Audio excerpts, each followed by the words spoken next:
Hey guys, so if you're anything like me, you've probably heard about this MittensBot on chess.com. I decided to play it twice, and I'm here to show you guys both games.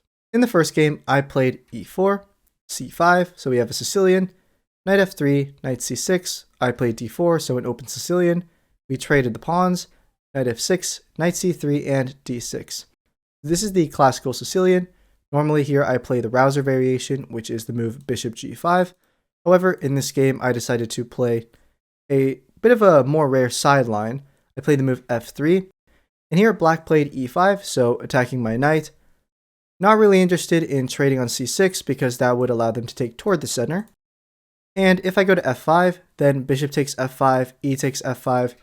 Seems pretty good for black. I don't really have too much of control of the d5 square, so they can probably play d5 here, and I'm not really interested in this position. So I played knight b3, which is a normal move, bishop e7, bishop e3, bishop e6, queen d2. Here they played d5, striking in the center, and I traded the pawns, traded the knights, and then traded the queens. So here I decided to take the opportunity to castle on the queen side, attacking the bishop in the process, so they castled as well, defending this bishop. I played bishop d3, so this bishop might go to either f5 or e4, and black played g6. I played bishop e4, so trying to trade these bishops. We traded bishops, and black went f5. So here is a pretty important moment in the game where I should not take this pawn on f5, right? If I take this pawn, they take toward the center, and they have this nice central majority, which would be pretty advantageous for them. So I play the move g3. Now, the point of g3 is that although it looks like black can take on e4, I will recapture I will play knight d2, which will recapture the pawn. And the point is, after I play knight d2, there's no way to stop me from taking back on e4, right? And when I do, I will have two pawn islands, so this side, and then this one, while black will have three pawn islands. The queenside pawns, the kingside pawn, and then the kingside pawns, and then the lone pawn in the middle.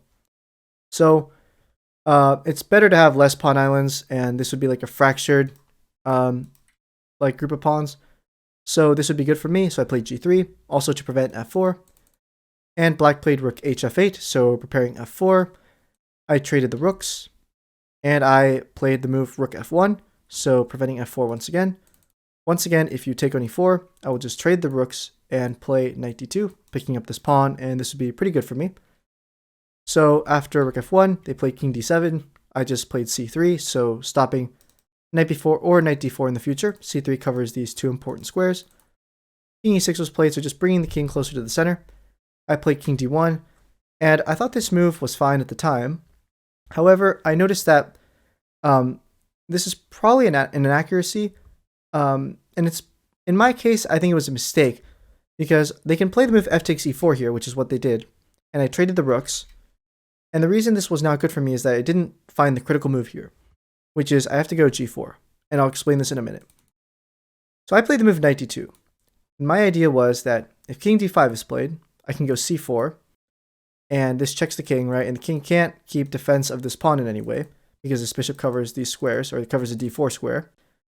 So king e6 would have to be played, and I could take this pawn on e4, and then I'm doing quite well, because once again, the pawn islands, and I mean, this is just a good position. Also knight g5, I mean, it's just very good for white. Definitely not going to be worse by any means. However, the plan after king f5 was that I would play h3 and then g4. And they played king f5, and I played h3, and then Mittens plays h5. And then I realized, well, I have no way of getting g4 in. I had a plan of going knight f1, and unfortunately this plan doesn't really work because it's a bit too slow. The plan was that no matter what they do here, let's say bishop e7, I can play g4 check, and after they take, I can play knight g3 check, and then the king can't keep defending this pawn, so after king e6, I would take back, and now I'm attacking this pawn. However, in this position, they can go king d5. There's no more c4 because this knight's on g3 rather than d2. And if I try and prepare c4 with something like b3, they can just go b5, and it's going to take forever for me to go knight to d2 again and prepare c4. They're going to have plenty of ways to stop it by the time I get there. Right? So that was my mistake. And the way I could prevent this, is if I go g4 first. So if I'd played g4, instead of knight d2, then if they go h5 here, I can play h3. And then if they take, now there's no king f5, there's no way in. And next move I'll play knight d2, and then try to pick up this e4 pawn. So that would have been the way to try to maintain equality. Unfortunately, I became slightly worse in this position after I played knight d2, because after king f5, h3, h5, they just stopped the g4 plan. And I'm a pawn down, but it's not really the worst pawn to be down. I mean, I can play against these double pawns, and I can sort of hold like the position together because they can't really advance anywhere, or so I thought. But Mittens is pretty good. Oh, by the way, at this point, I play these games like days ago, like a few days ago, not like yesterday or anything. And I played it before all these like videos or like memes came out of Mittens. So I only knew that the rating was 1, and I assumed that it wasn't really 1, but I didn't know how strong it was. I played the second game the next morning. So I played this a few nights ago, and I played the second game the next morning. And by then I had a better idea of how strong Mittens was. But here I just knew, like, okay, the rating of 1 is a joke, but I'm not really sure how strong it was, right? I played king e2 here, so trying to maybe move this bishop and go king e3 and pick up the pawn in the future. b5 was played, so keeping my knight out of the c4 square. I played a3, just stopping any b4 tricks. b4 could potentially be useful because in the future, if we get to trade the pawns, then the d4 square opens up for the black knight. So I played a3 just to stop this. Mittens played a6, so just keeping the pawns on light squares, which is good because I have a dark squared bishop. I played knight b3, knight d8, and I played bishop c5. And bishop c5, the idea of this move is that if black takes this bishop, with bishop takes c5, I can take with the knight, and if I'm attacking this pawn, right? So if black plays a5 to get the pawn out of the way, I can play king e3 and then pick up the e-pawn. There's no way to defend it. And then I'd be doing pretty well because, once again, like, better pawn structure. I mean, I'm not like better, I don't think, or anything, but I'm definitely not worse, and I should be doing good. But instead, they did not take the bishop for that reason, and they played bishop g7. I just went bishop e3 back, trying to go knight c5. But black played knight e6, and I didn't really want to trade the knights here. I just wanted to keep everything solid. So I played knight d2, or sorry, king f2 here, bishop f6, and then knight d2. But this is a mistake, but I really couldn't have prevented what was going to happen. I didn't see this idea. I thought that I would try to hold things together, and black would eventually try and play like g5, or bishop g5, or knight g5, and try and break through in that way. However, here Mittens shocked me with the move knight f4, and I missed this completely. And the point is that, so the obvious move is g takes f4, right? Winning a piece. However, after e takes f4, it's actually losing for me. And this is what happened in the game, but I'll show you guys that there's really no way out of this, right? So if I don't do anything, knight d3 and knight takes h3 are huge threats, and there's no way to stop both of them. If I play like h4, then knight d3 just wins the house over here. Knight d3, knight takes b2, and then probably like knight a4 to come, and everything's just going to fall apart. So I had to take, so I took with the pawn. And after e takes f4, the problem is I can't play something like bishop e6. The reason I can't play bishop e6 is because here they have e3 check, and at first it looks like I'm going to restore material equality, because I'm going to take on e3, take, and king takes e3. And now if you count the pawns, 3, 4, and they've got 4 as well, I should be doing okay. However, after bishop g5 check, I realize that I'm losing. If I go king d3, they can actually go into this winning pawn ending. And this is pretty instructive, guys. So basically, I'm pretty sure in this ending, he can just like, or she can just go king f4, king g3, and win the pawn and then run the majority, right? But even if Mittens had chosen to not do that, if they had played like g5, this type of position where we trade the pawns, and we get like a scenario where I have 3 pawns, and black has 3 pawns, black's still winning here because they don't really care about this g-pawn. This g-pawn is used more as like a decoy or a distraction. Black can play something like king e4 even here.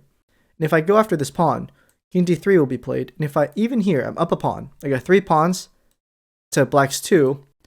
King c2 will be played, and all these pawns are going to fall. There's no way for me to hold it together. And even, you know, just if black has 1 pawn remaining, they're going to queen. So that was the idea. And that's why this whole operation works for black. And I realized that I can't go for this trade. So after e takes f4, I couldn't allow this e3 stuff because even like bishop c5, e3, if I move the king, like this is also losing. It's just the 2 g pawns, the g pawn and the f pawn are going to be way stronger than my extra pawn on the queen side, and I'm a pawn down here. So I played the move knight f1 instead of bishop c5. I played knight f1 to try and hold things together. But this isn't good either because I'm down a pawn still, and now they've gotten rid of this unhealthy like double pawns. So now they have a clean extra pawn, and they have the better minor piece, because it's instructive to note that when you have pawns on both sides of the board, the bishop normally does a pretty good job against the knight. The knight is inferior when the pawns are on both sides of the board. The knight is comparable to the bishop when the pawns are on one side of the board, but here the bishop has a pretty nice scope, right? So king e5 was played, and also like this is just not good for me. The pawns are on the perfect color for the bishop, so I played c4. I wanted to liquidate the queen side because if I trade all the pawns on the queen side, basically I have a better chance with the knight. However, black played pretty precisely, as an engine should, with b takes c4, knight takes c4, and king d4. And here the problem is, if I play b3 to defend my knight, king c3 will just win the house. And if I move the knight, which I did, so I went knight e3, then king d3 was the response. And now, I mean, the b2 pawn is hanging, and so I'm in the game, I moved it, but that was a blunder, although I saw the reason why it was a blunder, but there's really nothing I could do about it. If I defend it with knight d1, then king d2 is winning. And the reason is, if I go knight e3 again, then they could either take this or just bishop d4, which is winning on the spot, or bishop h4, just winning the knight, right? Because the king has to move and then they take the knight. But if I play knight c3, they can simply take the knight and then run the e-pawn, right? And then king f1, e2, and then e1, queen. So this would be very good for black. So after king d3, there's really nothing to do. I mean, they're going to win the b2 pawn, and then or just run the e-pawn and just win. So I played the move b4. Bishop h4 was played. Bishop d4 could have won too. But after bishop h4, I'm losing the knight, so king f1, king takes e3. I resigned in this position, and Mittens got the better of me in the first game. So now, basically in this game, what I took from it was that all the way back here, I believe, way back here, let me try and find it. After it took the pawn, let's see. All the way back here. I should have been more precise. I should have played g4. Because even in here, when I was like slightly worse, because the computer says it's like 0.2, or it's like minus 0.2 for black has the advantage. Like, this is just extraordinarily hard to play because I just have to sit tight, or I have to play like really precisely. And then black finds a way to like maneuver their pieces very slowly. And, you know, the engine is really good at this. It's good at making moves, like slowly improving the position, and then somehow along the way you realize that you're totally losing and you don't know where it went wrong, just because the engine is so precise, right? After knight f4, yeah, this was really the start of the end. But yeah, so the game finished here with king takes e3. So that was the first game, and I will show you guys the second game now. So in the second game, I knew that I couldn't make any mistakes if I wanted to stand a chance against MittensBot, and I started off with e4, c5, so we have Sicilian, just like the first game. However, after I played knight f3, Mittens plays d6 instead of knight c6. I played this bishop b5 line, which is pretty good for white and it offers little risk. Bishop d7 was played, bishop takes d7, queen takes d7, and I castled. Knight c6 was played by Mittens, and I played c3. And here, Mittens has the choice of going knight f6, or the move they played in the game, which is d5. So since d5 was played, I'll briefly cover what happens if knight f6 is played, because it is the most common move. After knight f6, white can actually play d4 and gambit the e-pawn, and there's a few ways this can go. One of the most common ways is the move c takes d4, and knight takes e4. And the point is that after knight takes e4, you don't go rook e1 directly, because then d5 will support the knight. You go d5, trying to dislodge the c6 knight. And after d5, black will play knight e5 normally, and rook e1 will be played. And here, black normally tries to actually give up the pawn with the move knight f6. After knight takes e5, d takes e5, rook takes e5, black has given back the pawn. However, they can play g6 in this position, bishop g7, and castle. And this is normally about equal. Maybe white has a very slight edge, but black should be fine here. Another way this could go is the move after d4. Black can take the pawn immediately without capturing on d4. And here, white normally goes d5 as well. And after knight e5, rook e1, you can go back again, but you can also choose to try and keep the pawn with the move knight takes f3, queen takes f3, and knight f6. And here, one thing to note is that white cannot immediately go bishop g5 and try and take advantage of this like pin on the e-file, because black has the nice move queen g4 in response. And there's simply no way to like avoid the queen trade and get like an attack or a winning position in this position. So basically you have to go c4 here so that queen g4 is met with queen b3. And after c4, black can go e5, and then you can do en passant here, and then it's just a complicated position where black's up a pawn, but white has compensation. Another way this could go is instead of taking the pawn, black can actually not take on e4 at all, and after d4, just exchange on d4 and play the move d5, and then white can play e5, try and dislodge this knight, knight e4, and then a key move here can actually be knight e1, which threatens the move f3 because the g5 square is covered by the bishop. And there's a lot of theory here. I mean, some lines, they just continue with something like h6, f3, knight g5, and then the knight either goes to e6 or sometimes even h7. So this can be pretty complicated, but that's the basic rundown of the lines, just so you guys know that. So after c3, Mittens actually played the move d5, and the point is that after I took on d5, queen takes d5 was played, and I played d4. And here, black can saddle me with an isolated pawn, what's called the IQP, the isolated queen's pawn. However, I don't think it's that great in this scenario because I can very easily go knight c3 on the next move, followed by d5, and this could cause some serious problems in black's position. So Mittens played e6 instead, just keeping the tension in the center. I played bishop e3. The point of bishop e3 is that I'm now threatening to take, or no, I'm not threatening to take on c5, but I'm just reinforcing the d4 pawn, and if I ever take on c5 in the future, it will be defended. But I wasn't really thinking about taking on c5 in the moment, because normally I feel like you want to keep your pawns in the center, you don't want to really take on c5. Although here, maybe like if I had an extra move, I could get away with it, but that wasn't really what I was thinking in the position. Just reinforcing d4. Black played the move rook d8 here, and I responded with queen a4. Thought rook d8 was a decent move because if I take on c5, then we got a pin on the pawn, so I can never really take without losing material. Thus, I played queen a4 to get out of this pin. And c takes d4 was played. I took with the knight. Here I thought I had a pretty good position because I was exploiting the pin from the knight on c6 to the king. And I thought that if I ever take on c6, then black will have a damaged structure. And I have something to play for, or to play against.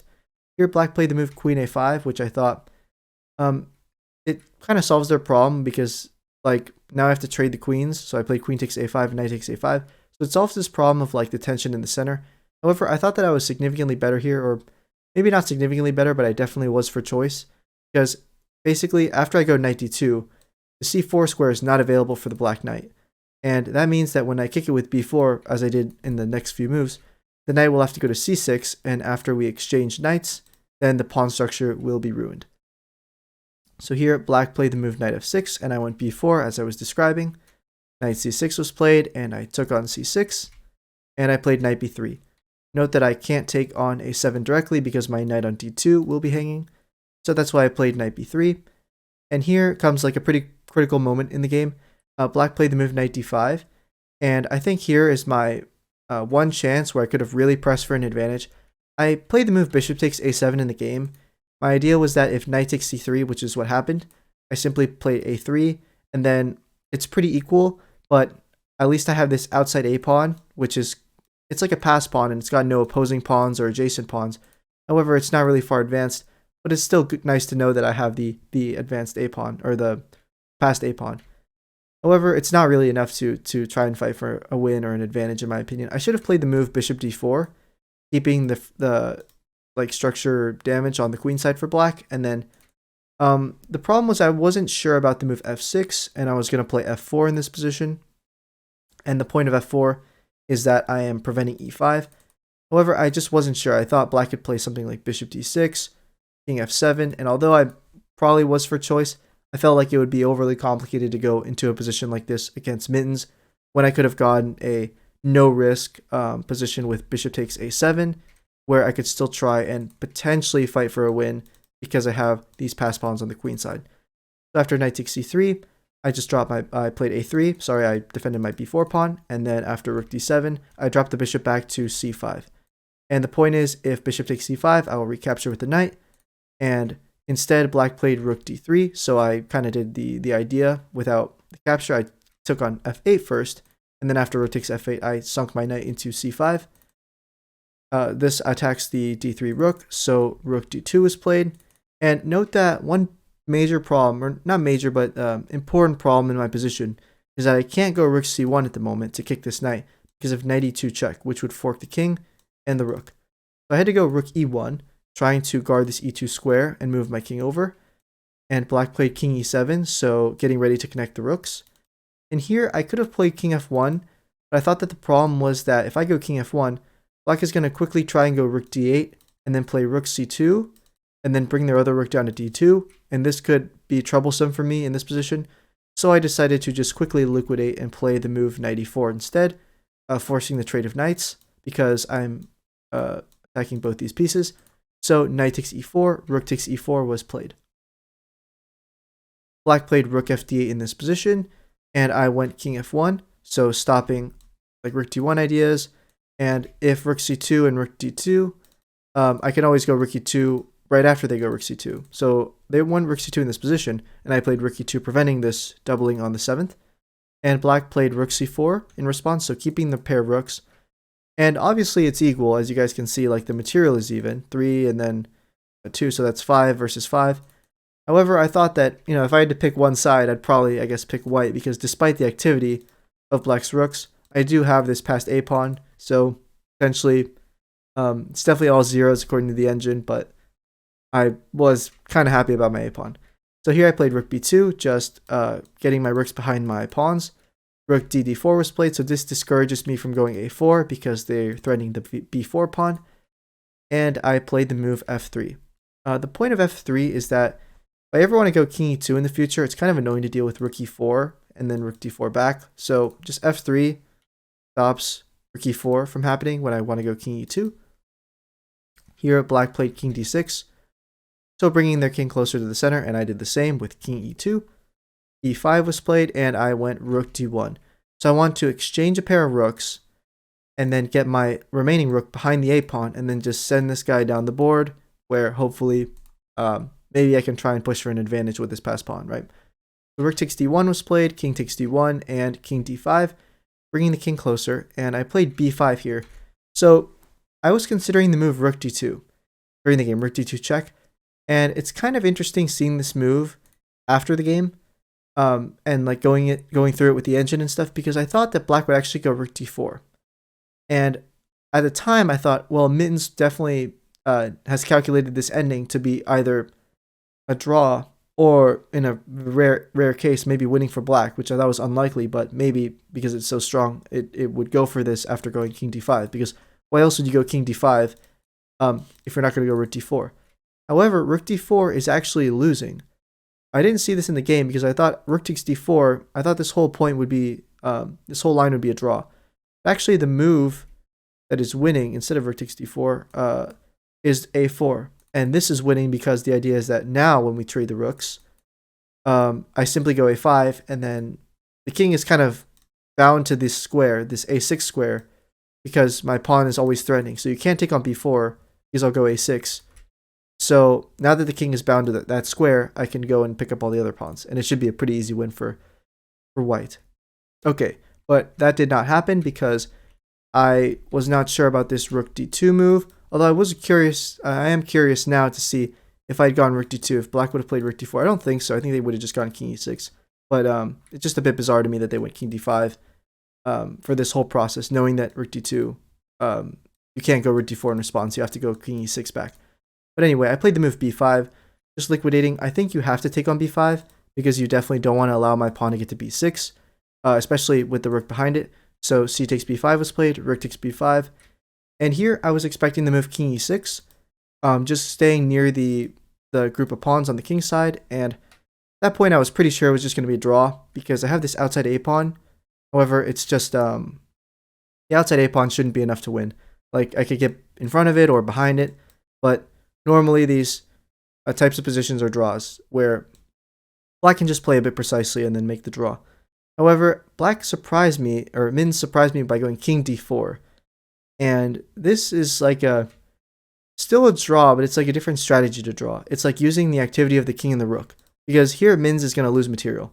I played rook b7 here, and then this basically says, all right, your pawns on the 7th rank are going to be goners, like at least one or two of them.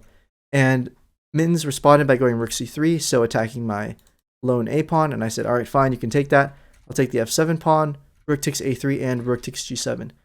So here I was getting a tiny bit optimistic. I knew it was still definitely equal because like the activity of the king and the rook make it so that there's no way that this can be like totally winning for white or anything.